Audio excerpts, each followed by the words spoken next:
මැද පෙරදිග යුද්ධ අස්සේ දැන් මුළු ලෝකෙම අවධානය දිනාගත්ත ඊළඟ මාතෘකාව තමයි ඉරානය විසින් හෝමුස් සමුද්‍ර සන්ධිය වසා දැමීම. ඇයි මේ හෝමුස් සමුද්‍ර සන්ධිය ලෝකෙටම එච්චර වැදගත් වෙන්නේ? මුලින්ම අපි බලමු මේක තියෙන්නේ කොහෙද කියලා. මේ ඇවිල්ලා අරාබි අර්ධද්වීපය. මේක එක පැත්තකින් අරාබි මුහුද, රතු මුහුද හරහා මධ්‍යධරණී මුහුදට සම්බන්ධ වෙනවා.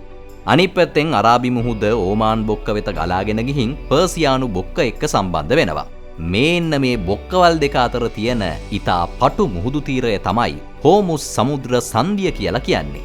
මේකේ උඩින් සහ පහලින් ඉරානය, ඕමානය සහ එක්සත් අරාබි එමිරාජ්‍යය තමයි පිහිටලා තියෙන්නේ.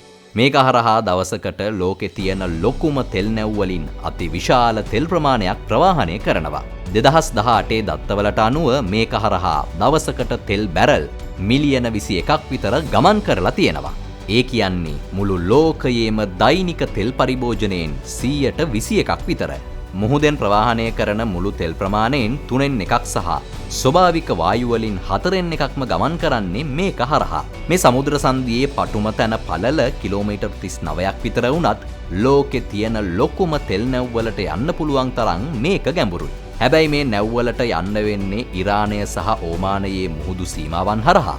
මේක හරහා එන බොරතෙල් වලින් 75%ත් 80ත් අතර ප්‍රමාණයක් යන්නේ ආසියානු වෙළඳ පොළට. චීනය, ඉන්දියාව, ජපානය, සිංගප්පූරුව සහ දකුණු කොරියාව වගේ රටවල් තමයි ප්‍රධානම ගැනුම්කරුවෝ.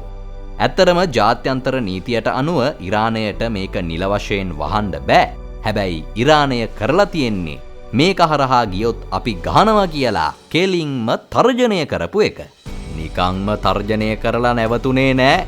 යන්න හදපු නැව්වලට ඩ්‍රෝන ප්‍රහාර එල්ල කරලා තියෙනවා. ඉතින් බයටම දැන් තෙල් නැව් මේක හරහා යන්නේක සම්පූර්ණයෙන්ම නවත්වලා. ඒ කියන්නේ ප්‍රායෝගිකව දැන් මේක සම්පූර්ණයෙන්ම වැහිලයි තියෙන්නේ.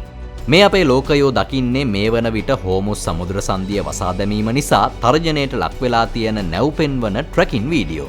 මේ තියෙන්නේ ඇත්තටම දැන් මේ හරහා යාම්මේම් කරන්න තියෙන දැන් නැවතිලා තියෙන නැව්.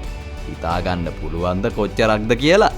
කොහොම වුණත් මේක ගොඩාක් කල් වහලා තිබ්බොත් අපිටත් ඒක ප්‍රශ්නයක් වෙන්න පුළුවන්. අපි තෙල් ගන්නෙත් ඉන්දියාවෙන් නැත්තම් සිංගප්පූරුවෙන් වගේ රටවල් වලින් වුණත් ඒවට තෙල් එන්නෙත් හෝමුස් සමුද්‍ර සන්ධිය නිසා තමයි. හැබැයි ඉතින් දැම්ම කලබල වෙන්න එපා. මේ තර්ජනය නිසාම සෞදි අරාබිය සහ එක්සත් අරාබි එමිරාජ්‍ය හෝමුස් සන්ධිය මග ඇරලා තෙල් යවන්න ගොඩබිම් නල මාර්ග හදලා තියෙනවා. හැබැයි ඒකෙන් මුළු තෙල් ප්‍රමාණයම යවන්න බෑ. අනික ඉරානයයි චීනයයි අතර තියෙන සම්බන්ධය නිසා චීනෙට යන තෙල් නැව්වලට ඉරානය අවහිර කරන එකක් නෑ. හැබැයි චීනෙටත් තෙල් නැති වුණොත් චීනය නිකන් ඉන්න එකක් නෑ. ඒ වගේම කොහොමත් මේකට දැනටමත් මැදිහත් වෙලා ඉන්න ඇමරිකාවත් නිකන් ඉන්න එකක් නෑනේ. ඒ නිසා ඉරානයට මේක දිගටම වහගෙන ඉන්න බැරි වෙයි. කොහොම වුණත් තෙල් නැති වෙයි කියලා නම් බය වෙන්න දෙයක් නෑ. කලින් ආර්ථික අර්බුදය වෙලාවේ අපිට තෙල් නැති වුණේ තෙල් ගන්න ඩොලර් නැති නිසානේ. ඉතින් මේ ප්‍රශ්නේ වෙන එකක්නේ. හැබැයි මේක නිසා තෙල් මිල ඉහළ යන්න පුළුවන් වුණත් මේ මාසෙට ආයේ තෙල් මිල ඉහළ යන්නේ නැති නිසා මේ මාසෙ ඉවර වෙද්දී මේ ප්‍රශ්නේ විසඳෙන්නත් පුළුවන්. ඒ නිසා ඉතින් අපේ ලෝකයෝ බය වෙලා බොරුවට ගිහින් තෙල් පෝලිං වල ඉඳගෙන කාලේ නාස්ති කරගන්න එපා කියලා තමයි ලෝකයට කියන්න තියෙන්නේ.